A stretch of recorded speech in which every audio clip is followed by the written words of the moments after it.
আসসালামু আলাইকুম বন্ধুরা, আশা করি সবাই ভালো আছেন। আমি ভালো আছি।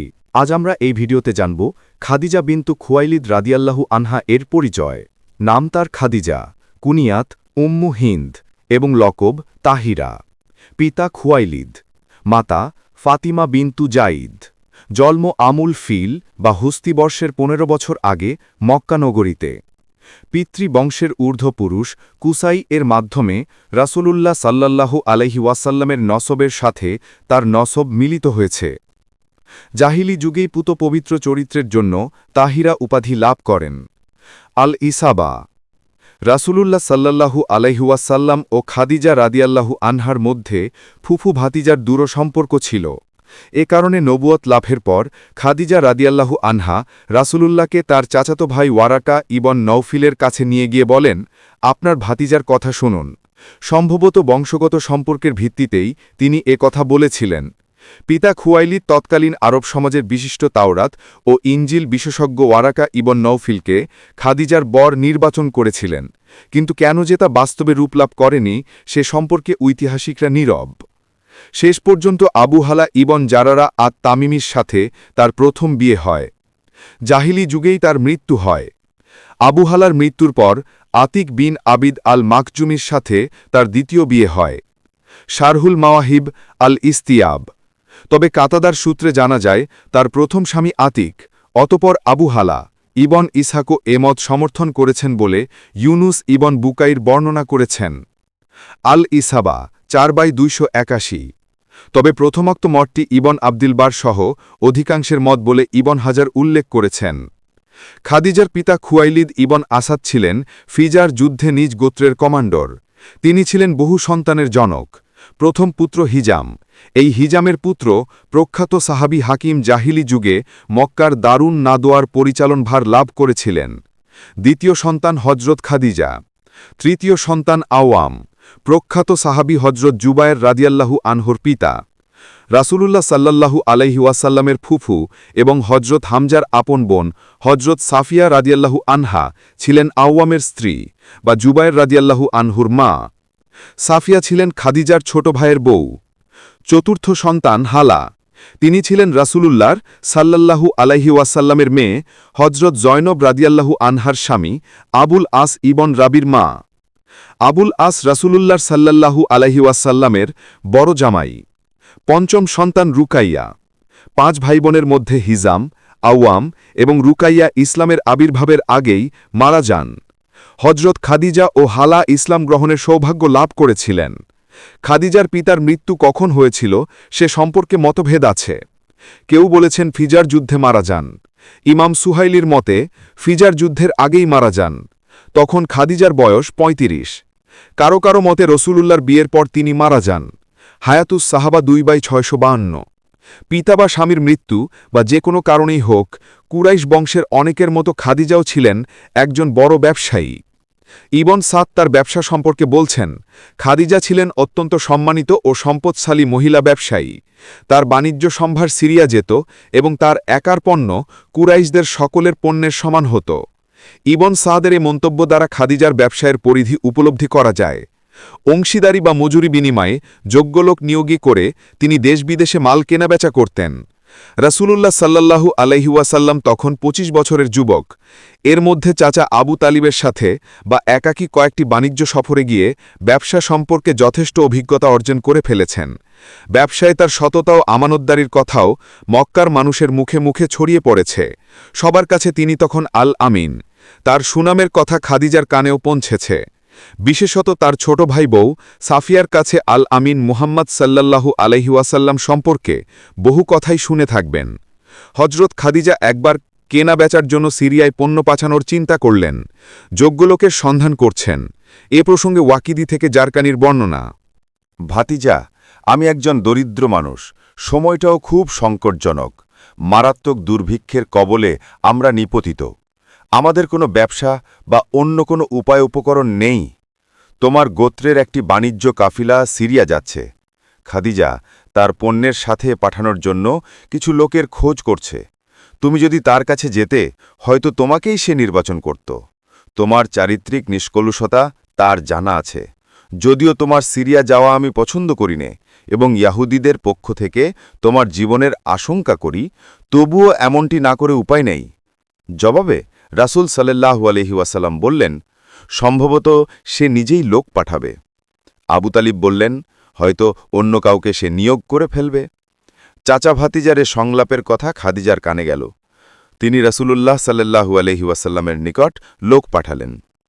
টিকা সিরাতু ইবন হিশাম 188 উল্লেখ থাকে যে কৈশোরে একবার রাসূল সাল্লাল্লাহু আলাইহি ওয়াসাল্লাম চাচার সাথে সিরিয়া গিয়েছিলেন। তখন পাদ্রী বুহাইরা রাসূলুল্লাহ সাল্লাল্লাহু আলাইহি ওয়াসাল্লাম সম্পর্কে আবু তালিবকে সতর্ক করে দিয়েছিলেন। উপরোক্ত বর্ণনায় আবু তালিব সেদিকেই ইঙ্গিত করেছেন। খাদিজা লোক মারফত মুহাম্মদ সাল্লাল্লাহু আলাইহি ওয়াসাল্লামের কাছে প্রস্তাব পাঠালেন, তিনি যদি ব্যবসায়ের দায়িত্ব নিয়ে সিরিয়া যান, অন্যদের তুলনায় খাদিজা তাকে দ্বিগুণ মুনাফা দেবেন। মুহাম্মদ সাল্লাল্লাহু আলাইহি ওয়াসাল্লাম রাজি হলেন। খাদিজা রাদিয়াল্লাহু আনহা পণ্য সামগ্রী নিয়ে তার বিশ্বস্ত দাস মায়সারাকে সঙ্গে করে মুহাম্মদ সাল্লাল্লাহু আলাইহি ওয়াসাল্লাম চললেন সিরিয়ায়। পথে এক গির্জার পাশে একটি গাছের ছায়ায় বসে আছেন তিনি। গির্জার পাদ্রী এগিয়ে গেলেন মায়সারার দিকে। জিজ্ঞেস করলেন, গাছের নিচে বিশ্রামরত লোকাটি কে? মায়সারা বললেন, মক্কার হারামবাসী কুরাইশ গোত্রের একটি লোক। পাদ্রী বললেন, এখন এই গাছের নিচে যিনি বিশ্রাম নিচ্ছেন, তিনি একজন নবী ছাড়া আর কেউ নন। ঐতিহাসিকরা এই পাদ্রীর নাম নস্তুরা বলে উল্লেখ করেছেন। টিকা সিরাতু ইবন হিশাম 188। তবে ইবনে হাজার আসকালানি এই পাদ্রীর নাম বুহাইরা বলেছেন। আল ইসাবা 4:281। তিনি আরও বলেছেন, এই বাণিজ্য সম্ভারে নিয়ে রাসূল সাল্লাল্লাহু আলাইহি ওয়াসাল্লাম বসরার বাজারে গিয়েছিলেন। তাবারি ইবন শিহাব জুহরি থেকে বর্ণনা করেন, রাসূলুল্লাহ সাল্লাল্লাহু আলাইহি ওয়াসাল্লাম খাদিজার পণ্য নিয়ে সিরিয়া নয় বরং ইয়ামানের এক হাবশি বাজারে গিয়েছিলেন। তবে সিরিয়া যাওয়ার বর্ণনাটাই সর্বাধিক প্রসিদ্ধ। তারিখুল উম্মা আল ইসলামিয়া মুহাম্মদ আল খিদ্রিবেক 1:64। রাসূলুল্লাহ সাল্লাল্লাহু আলাইহি ওয়াসাল্লাম সিরিয়ার বাজারে পণ্যদ্রব্য বিক্রি করলেন এবং যা কেনার তা কিনলেন। তারপর মায়সারাকে সঙ্গে করে মক্কার পথে রওনা হলেন। পথে মায়সারা লক্ষ্য করলেন, রাসূলুল্লাহ সাল্লাল্লাহু আলাইহি ওয়াসাল্লাম তার উটের ওপর সোয়ার হয়ে চলেছেন, আর দুজন ফিরিস্তা দুপুরের প্রচণ্ড রোদে তার ওপর ছায়া বিস্তার করে রেখেছে। এভাবে মক্কায় ফিরে খাদিজার পণ্য সামগ্রী বিক্রি করলেন। ব্যবসা এবার দ্বিগুণ অথবা দ্বিগুণের কাছাকাছি মুনাফা হল। বাড়ি ফিরে বিশ্বস্ত ভৃত্য মায়সারা তার মনিব খাদিজার নিকট পাদ্রীর মন্তব্য এবং সফরের অলৌকিক ঘটনাবলী সবিস্তার বর্ণনা করলেন। সিরাতু ইবন হিশাম 1:189। 82 হযরত খালিজা রাদিয়াল্লাহু আনহা ছিলেন এক বিচক্ষণ ও বুদ্ধিমতী ভদ্রমহিলা। তার ধনসম্পদ, ভদ্রতা ও লৌকিকতায় মক্কার সর্বস্তরের মানুষ মুগ্ধ ছিল। মানুষ, সময়টাও খুব সংকটজনক। মারাত্মক দুর্ভিক্ষের কবলে আমরা নিপতিত। আমাদের কোনো ব্যবসা বা অন্য কোনো উপায় উপকরণ নেই। তোমার গোত্রের একটি বাণিজ্য কাফেলা সিরিয়া যাচ্ছে। খাদিজা তার পণ্যের সাথে পাঠানোর জন্য কিছু লোকের খোঁজ করছে। তুমি যদি তার কাছে যেতে, হয়তো তোমাকেই সে নির্বাচন করত। তোমার চারিত্রিক নিষ্কলুষতা তার জানা আছে। যদিও তোমার সিরিয়া যাওয়া আমি পছন্দ করি নে এবং ইয়াহুদীদের পক্ষ থেকে তোমার জীবনের আশঙ্কা করি, তবু এমনটি না করে উপায় নেই। জবাবে রাসূল সাল্লাল্লাহু আলাইহি ওয়াসাল্লাম বললেন, সম্ভবত সে নিজেই লোক পাঠাবে। আবু তালিব বললেন, হয়তো অন্য কাউকে সে নিয়োগ করে ফেলবে। চাচা ভাতিজার এ সংলাপের কথা খাদিজার কানে গেল। তিনি রাসূলুল্লাহ সাল্লাল্লাহু আলাইহি ওয়াসাল্লামের নিকট লোক পাঠালেন। টিকা সিরাতু ইবনে হিশাম 1:185। উল্লেখ থাকে যে কৈশোরে একবার রাসূল সাল্লাল্লাহু আলাইহি ওয়াসাল্লাম চাচার সাথে সিরিয়া গিয়েছিলেন। তখন পাদ্রী বুহাইরা রাসূলুল্লাহ সাল্লাল্লাহু আলাইহি ওয়াসাল্লাম সম্পর্কে আবু তালিবকে সতর্ক করে দিয়েছিলেন। উপরোক্ত বর্ণনায় আবু তালিব সেদিকেই ইঙ্গিত করেছেন। খাদিজা লোক মারফত মুহাম্মদ সাল্লাল্লাহু আলাইহি ওয়াসাল্লামের আছে প্রস্তাব পাঠালেন, তিনি যদি ব্যবসায়ের দায়িত্ব নিয়ে সিরিয়া যান, অন্যদের তুলনায় খাদিজা তাকে দ্বিগুণ মুনাফা দেবেন। মুহাম্মদ সাল্লাল্লাহু আলাইহি ওয়াসাল্লাম রাজি হলেন। খাদিজা রাদিয়াল্লাহু আনহা পণ্য সামগ্রী নিয়ে তার বিশ্বস্ত বাস মায়সারাকে সঙ্গে করে মুহাম্মদ সাল্লাল্লাহু আলাইহি ওয়াসাল্লাম চললেন সিরিয়া। পথে গির্জার পাশে একটি গাছের ছায়ায় বসে আছেন তিনি। গির্জার পাদ্রী এগিয়ে গেলেন মায়সারার দিকে। জিজ্ঞেস করলেন, গাছের নিচে বিশ্রামরত লোকাটি কে? মায়সারা বললেন, মক্কার হারামবাসী কুরাইশ গোত্রের একটি লোক। পাদ্রী বললেন, এখন এই গাছের নিচে যিনি বিশ্রাম নিচ্ছেন, তিনি একজন নবী ছাড়া আর কেউ নন।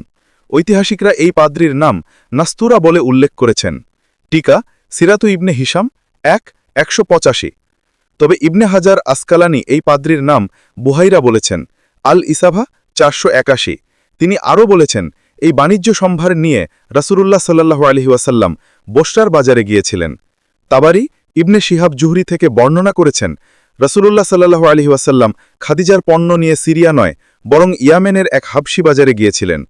তবে সিরিয়া যাওয়ার বর্ণনাটাই সর্বাধিক প্রসিদ্ধ।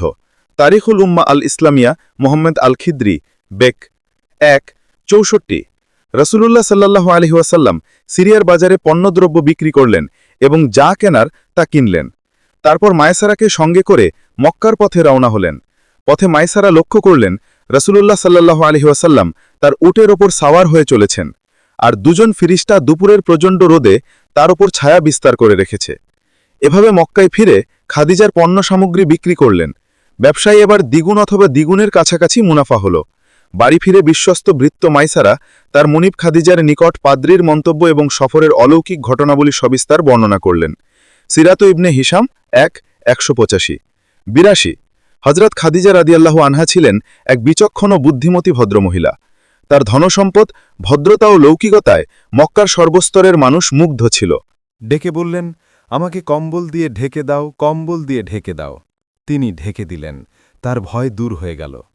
তিনি খাদিজার নিকট পুরো ঘটনা খুলে বললেন এবং নিজের জীবনের আশঙ্কার কথা ব্যক্ত করলেন। খাদিজা রাদিয়াল্লাহু আনহা বললেন, না, তা কখনো হতে পারে না। আল্লাহর কসম, তিনি আপনাকে লাঞ্ছিত করবেন না। আপনি আত্মীয়তার বন্ধন সুদৃঢ়কারী, গরিব দুঃখীর সাহায্যকারী, অতিথি পরায়ণ ও মানুষের বিপদে সাহায্যকারী। অতপর খাদিজা রাদিয়াল্লাহু আনহা রাসূলুল্লাহকে সঙ্গে করে তার চাচাতো ভাই ওয়ারাকা ইবনু নওফিলের নিকট নিয়ে যান। সেই জাহিলি যুগে তিনি খ্রিস্ট ধর্ম গ্রহণ করেছিলেন। হিব্রু ভাষায় ইনজিল কিতাব লিখতেন। তিনি বৃদ্ধ ও দৃষ্টিহীন। খাদিজা রাদিয়াল্লাহু আনহা বললেন, শুনুন তো আপনার ভাতিজা কি বলে। তিনি জিজ্ঞেস করলেন, ভাতিজা, তোমার বিষয়টি কি? রাসূলুল্লাহ সাল্লাল্লাহু আলাইহি ওয়াসাল্লাম পুরো ঘটনা বর্ণনা করলেন। শুনে ওয়ারাকা বললেন, এ তো সেই নামুস, আল্লাহ যাকে মুসা আলাইহি ওয়াসাল্লামের নিকট পাঠিয়েছিলেন। আফসোস, সেদিন যদি আমি জীবিত ও সুস্থ থাকতাম, যেদিন তোমার দেশবাসী তোমাকে দেশ থেকে তাড়িয়ে দেবে। রাসূলুল্লাহ সাল্লাল্লাহু আলাইহি ওয়াসাল্লাম জিজ্ঞেস করলেন, এরা আমাকে দেশ থেকে বের করে দেবে? তিনি বললেন, হ্যাঁ, তুমি যা নিয়ে এসেছ, যখনই কোনো ব্যক্তি তা নিয়ে এসেছে, সারা দুনিয়া তার বিরোধী হয়ে গেছে। যদি সে সময় পর্যন্ত আমি বেঁচে থাকি, তোমাকে সব ধরনের সাহায্য করব। বুখারী, প্রথম খণ্ড। এ ঘটনার অল্প কিছুদিনের মধ্যে ওয়ারাকার মৃত্যু হয়। ইসলাম গ্রহণের পর হযরত খাদিজা তার সকল ধনসম্পদ তবলিগে দ্বীনের লক্ষ্যে ওয়াকফ করেন। রাসূল সাল্লাল্লাহু আলাইহি ওয়াসাল্লাম ব্যবসা বাণিজ্য ছেড়ে আল্লাহর ইবাদাত এবং ইসলাম প্রচারে আত্মনিয়োগ করেন। সংসারের সকল আয় বন্ধ হয়ে যায়। সেই সাথে বাড়তে থাকে খাদিজার দুশ্চিন্তা। তিনি ধৈর্য ও সহনশীলতার সাথে সব প্রতিকূল অবস্থার মোকাবিলা করেন। আল ইস্তিআব গ্রন্থে বর্ণিত হয়েছে, মুশরিকদের প্রত্যাখ্যান ও অবিশ্বাসের কারণে রাসূল সাল্লাল্লাহু আলাইহি ওয়াসাল্লাম যে ব্যথা অনুভব করতেন, তা খাদিজার কাছে এলে তা দূর হয়ে যেত। কারণ তিনি রাসূলকে সাল্লাল্লাহু আলাইহি ওয়াসাল্লাম সান্ত্বনা দিতেন, সাহস ও উৎসাহ যোগাতেন। তার সব কথাই তিনি বিনা দ্বিধায় বিশ্বাস করতেন। মুশরিকদের সকল অমার্জিত আচরণ তিনি রাসূলুল্লাহ সাল্লাল্লাহু আলাইহি ওয়াসাল্লামের কাছে অত্যন্ত হালকা ও তুচ্ছভাবে তুলে ধরতেন। তাবকাত 3-740 পৃষ্ঠা। নবুয়তের 7ম বছর মহররম মাসে কুরাইশরা মুসলমানদের বয়কট করে। তারা শিয়াবে আবি তালিবে আশ্রয় গ্রহণ করেন। রাসূলুল্লাহ সাল্লাল্লাহু আলাইহি ওয়াসাল্লামের সাথে খাদিজাও সেখানে অন্তরীণ হন। প্রায় 3টি বছর বনি হাশিম দারুণ দুর্ভিক্ষের মাঝে অতিবাহিত করে। গাছের পাতা ছাড়া জীবন ধারণের আর কোনো ব্যবস্থা তাদের ছিল না। স্বামীর সাথে খাদিজাও হাসি মুখে সে কষ্ট সহ্য করেন। এমন দুর্দিনে হযরত খাদিজা রাদিয়াল্লাহু আনহা নিজের প্রভাব খাটিয়ে বিভিন্ন উপায়ে কিছু খাদ্য খাবারের ব্যবস্থা মাঝে মাঝে করতেন। তার 3 ভাতিজা হাকিম ইবনে খিজাম, আবুল বুখতারি ও জুমিয়া ইবনুল আসওয়াদ, তারা সকলেই ছিলেন কুরাইশ নেতৃবর্গের অন্যতম। অমুসলিম হওয়া সত্ত্বেও তারা বিভিন্নভাবে মুসলমানদের কাছে খাদ্যশস্য পাঠানোর ব্যাপারে বিশেষ ভূমিকা পালন করেন। একদিন হাকিম ইবনে খিজাম তার চাকরের মাধ্যমে ফুপু খাদিজা রাদিয়াল্লাহু আনহার কাছে কিছু গম পাঠাচ্ছিলেন। পথে আবু জহল বাধা দেয়। হঠাৎ আবুল বুখতারি সেখানে উপস্থিত হন। তিনি আবু জহলকে বললেন, এক ব্যক্তি তার ফুপুকে সামান্য খাদ্য পাঠাচ্ছে, তুমি তা বাধা দিচ্ছ? সিরাতু ইবনে হিসাম 1 খণ্ড 192 পৃষ্ঠা। নামাজ ফরজ হবার হুকুম নাজিল হয়নি। খাদিজা রাদিয়াল্লাহু আনহার ঘরের মধ্যে রাসূলুল্লাহ সাল্লাল্লাহু আলাইহি ওয়াসাল্লামের সাথে সেই প্রথম থেকেই নামাজ আদায় করতেন। তাবকাত 8-10 পৃষ্ঠা।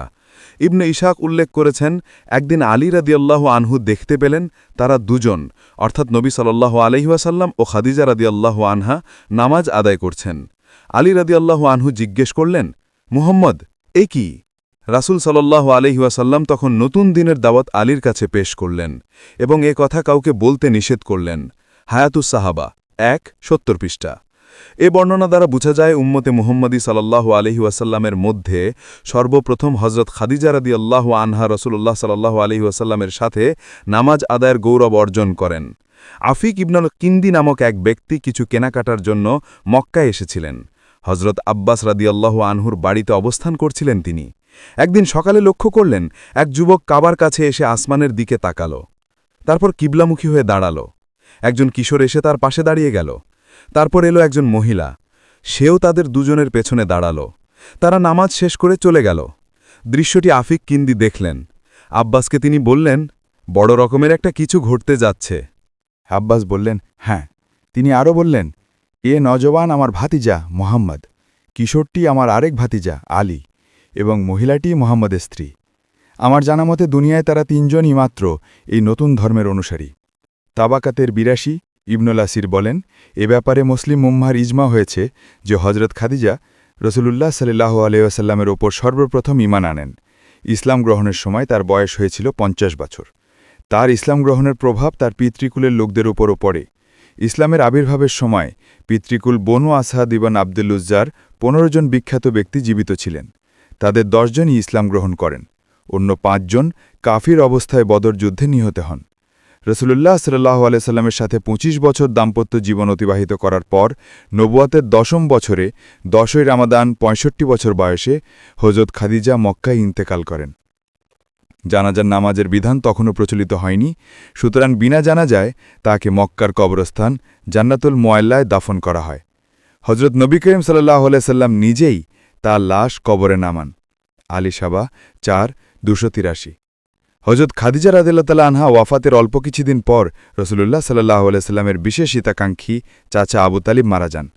অবশ্য আল ইস্তেয়াবের একটি বর্ণনায় বলা হয়েছে, আবু তালিবের মৃত্যুর 3 দিন পর খাদিজা ইন্তেকাল করেন। বিপদে আপদে এ চাচাই রাসূলুল্লাহ সাল্লাল্লাহু আলাইহি ওয়াসাল্লামকে নানাভাবে সাহায্য করতেন।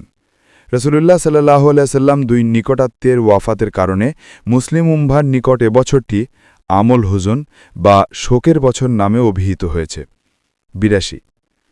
হযরত খাদিজা রাদিয়াল্লাহু তাআলা আনহা ছিলেন বহু সন্তানের জননী। প্রথম স্বামী আবু হালার ঔরসে হালা ও হিন নামে 2 ছেলে জন্মগ্রহণ করেন। তারা উভয় ইসলাম গ্রহণ করে রাসূলুল্লাহ সাল্লাল্লাহু আলাইহি ওয়াসাল্লামের সাহাবী হওয়ার গৌরব অর্জন করেন। হিন্দ বদর মতান্তরে উহুদ যুদ্ধে রাসূলুল্লাহ সাল্লাল্লাহু আলাইহি ওয়াসাল্লামের সাথে অংশগ্রহণ করেন। তিনি ছিলেন একজন প্রাঞ্জলভাষী বাগ্মী। উটের যুদ্ধে আলী রাদিয়াল্লাহু তাআলা আনহুর পক্ষে শাহাদাত বরণ করেন। দ্বিতীয় স্বামী আতিকের ঔরসে হিন্দা নাম্নী এক মেয়ে জন্মগ্রহণ করেন। তিনিও ইসলাম গ্রহণ করে সাহাবী হওয়ার গৌরব অর্জন করেন। শেরাহুল মাওয়াকিব আল ইস্তেয়াব হাসিয়া সিরাতুল ইবন হিসাম 1-187।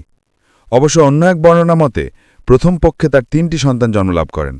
2 ছেলে হিন্দ ও হারিস। হারিসকে এক কাফির কাবার রুকনে ইয়ামানির নিকট শহীদ করে ফেলে। এক কন্যা জায়নাব। আর দ্বিতীয় পক্ষের কন্যাটির কুনিয়াত ছিল উম্মে মোহাম্মদ। দাখিরায় মায়রেফে ইসলামিয়া। হযরত রসুল করিম সাল্লাল্লাহু আলাইহি ওয়াসাল্লামের পবিত্র ঔরসে জন্মগ্রহণ করেন তার 6 সন্তান। প্রথম সন্তান হযরত কাসিম অল্প বয়সে মক্কা শরীফে ইন্তেকাল করেন। তার নাম অনুসারে রাসূলুল্লাহ সাল্লাল্লাহু আলাইহি ওয়াসাল্লামের কুনিয়াত হয় আবুল কাসিম। মৃত্যুর পূর্বে তিনি হাঁটি হাঁটি পাপা করে হাঁটা শিখেছিলেন। দ্বিতীয় সন্তান হযরত জায়নাব। তৃতীয় সন্তান হযরত আবদুল্লাহ। তিনি নবুয়ত প্রাপ্তির পর জন্মলাভ করেছিলেন, তাই তৈয়ব ও তাহের লকব লাভ করেন। অল্প বয়সে ইন্তেকাল করেন। চতুর্থ সন্তান হযরত রুকাইয়া। পঞ্চম সন্তান হযরত উম্মে কুলসুম। ষষ্ঠ সন্তান হযরত ফাতেমা রাদিয়াল্লাহু তাআলা আনহা। উল্লেখ্য যে ইব্রাহিম ছিলেন হযরত মারিয়ার গর্ভজাত সন্তান। হযরত খাদিজা রাদিয়াল্লাহু তাআলা আনহু সন্তানদের খুব আদর করতেন। আর্থিক সচ্ছলতাও ছিল। উকবাদ দাসী সালামাকে মজুরির বিনিময়ে সন্তানদের দেখাশোনার জন্য নিয়োজিত করেছিলেন। হজরত নবী করিম সাল্লাল্লাহু আলাইহি সাল্লামের পবিত্র স্ত্রীগণের মধ্যে হজরত খাদিজার স্থান সেরবাচ্ছে। তিনি প্রথম স্ত্রী। 40 বছর বয়সে রাসূলুল্লাহ সাল্লাল্লাহু আলাইহি সাল্লামের সাথে বিয়ে হয়। তার জীবদ্দশায় নবী করিম সাল্লাল্লাহু আলাইহি সাল্লাম আর কোনো বিয়ে করেননি। ইব্রাহিম ছাড়া রাসূলুল্লাহ সাল্লাল্লাহু আলাইহি সাল্লামের সব সন্তানই তার গর্ভে পয়দা হয়েছেন। উম্মুল মুমিনিন হজরত খাদিজা রাদিয়াল্লাহু তাআলা আনহার ফজিলত ও মর্যাদা বর্ণনা করে শেষ করা যাবে না। আমরা অবাক বিস্ময়ে লক্ষ্য করি আরবের সেই ঘোর অন্ধকার দিনে কিভাবে এক মহিলা নিঃসংকোচে রাসূলুল্লাহ সাল্লাল্লাহু আলাইহি সাল্লামের নবুয়তে বিশ্বাস স্থাপন করছেন। তার মনে বিন্দুমাত্র সন্দেহ ও সংশয় নেই। সেই ওহী নাজিলের প্রথম দিনটি, ওয়ারাকার নিকট বমন এবং রাসূলুল্লাহ সাল্লাল্লাহু আলাইহি সাল্লামের নবী হওয়া সম্পর্কে তার দৃঢ় প্রত্যয় ঘোষণা সবকিছুই গভীরভাবে ভেবে দেখার বিষয়। রাসূলুল্লাহ সাল্লাল্লাহু আলাইহি ওয়াসাল্লামের নবুয়াত লাভের পূর্ব থেকে খাদিজা যেন দৃঢ় প্রত্যয়ী ছিলেন তিনি নবী হবেন। তাই জিব্রাইলের আগমনের পর ক্ষণিকের জন্য তার মনে কোনোরকম ইতস্তত ভাব দেখা দেয়নি। এতে তার গভীর দূরদৃষ্টি ও তীক্ষ্ণ পর্যবেক্ষণ ক্ষমতা স্পষ্ট হয়ে ওঠে। নবুয়ত লাভের পূর্বে ও পরে সর্বদাই তিনি রাসূলুল্লাহকে সম্মান করেছেন, তার প্রতিটি কথা বিশ্বাস করেছেন। 25 বছরের দাম্পত্য জীবনে মুহূর্তের জন্যও তার মনে কোনো প্রকার সন্দেহ দানা বাঁধতে পারেনি। সেই জাহিলি যুগেও তিনি ছিলেন পবিত্র, কখনো মূর্তি পূজা করেননি। নবী করিম সাল্লাল্লাহু আলাইহি ওয়াসাল্লাম একদিন তাকে বললেন, আমি কখনো লাত উজ্জার ইবাদত করব না। খাদিজা বলেছিলেন, লাত উজ্জার কথা ছেড়ে দিন, তাদের প্রসঙ্গই উত্থাপন করবেন না। মুসনাদে আহমদ 4-22। নবুয়তে মুহাম্মদী সাল্লাল্লাহু আলাইহি ওয়াসাল্লামের ওপর প্রথম বিশ্বাস স্থাপনকারী এবং তার সাথে প্রথম সালাত আদায়কারীই শুধু তিনি নন। সেই ঘোর দুর্দিনে ইসলামের জন্য তিনি যে শক্তি জুগিয়েছেন, চিরদিন তা অম্লান হয়ে থাকবে। ইসলামের সেই সূচনা লগ্নে প্রকৃতপক্ষে তিনি ছিলেন রাসূলুল্লাহ সাল্লাল্লাহু আলাইহি ওয়াসাল্লামের পরামর্শদাত্রী। রাসূলুল্লাহ সাল্লাল্লাহু আলাইহি ওয়াসাল্লামের সাথে বিয়ের পর সমস্ত সম্পদ তিনি স্বামীর হাতে তুলে দেন। যায়েদ বিন হারেসা ছিলেন তার প্রিয় দাস, তাকেও তিনি স্বামীর হাতে তুলে দেন। রাসূলুল্লাহ যায়েদকে বেশি ভালোবাসতেন, তাই তাকে খুশি করার জন্য তাকে আজাদ করে দেন। মক্কার একজন ধনবতী মহিলা হওয়া সত্ত্বেও তিনি নিজ হাতে স্বামীর সেবা করতেন। একবার তিনি বরতনে করে রাসূলুল্লাহ সাল্লাল্লাহু আলাইহি ওয়াসাল্লামের জন্য কিছু নিয়ে আসছিলেন। হযরত জিবরিল আলাইহি ওয়াসাল্লাম রাসূলকে সাল্লাল্লাহু আলাইহি ওয়াসাল্লাম বললেন, আপনি তাকে আল্লাহ তাআলা ও আমার সালাম পৌঁছিয়ে দিন। বুখারী। হযরত রাসূল করিম সাল্লাল্লাহু আলাইহি ওয়াসাল্লাম প্রিয়তমা স্ত্রী খাদিজা রাদিয়াল্লাহু আনহার স্মৃতি তার মৃত্যুর পরও ভোলেননি। তার মৃত্যুর পর বাড়িতে যখনই কোনো পশু জবে হতো তিনি তালাশ করে তার বান্ধবীদের ঘরে ঘরে গোশত পাঠিয়ে দিতেন। হযরত আয়েশা রাদিয়াল্লাহু আনহা বলেন, যদিও আমি খাদিজাকে দেখিনি তবুও তার প্রতি আমার ঈর্ষা হতো। অন্য কারো বেলায় কিন্তু এমনটি হতো না, কারণ নবী করিম সাল্লাল্লাহু আলাইহি ওয়াসাল্লাম সব সময় তার কথা স্মরণ করতেন। মাঝে মাঝে হযরত আয়েশা রাদিয়াল্লাহু আনহা নবী করিম সাল্লাল্লাহু আলাইহি ওয়াসাল্লামকে রাগিয়ে তুলতেন। রাসূল সাল্লাল্লাহু আলাইহি ওয়াসাল্লাম বলতেন, আল্লাহ আমার অন্তরে তার ভালোবাসা সৃষ্টি করে দিয়েছেন। 82 হযরত খাদিজা রাদিয়াল্লাহু আনহার ওয়াফাতের পর তার বোন হালা একবার রাসূল করিম সাল্লাল্লাহু আলাইহি ওয়াসাল্লামের সাথে সাক্ষাৎ করতে আসলেন। রাসূলুল্লাহ তার কণ্ঠস্বর শুনেই বলে উঠলেন, হালা এসেছ। রাসূলুল্লাহর মানসপটে তখন খাদিজা স্মৃতি ভেসে উঠেছিল।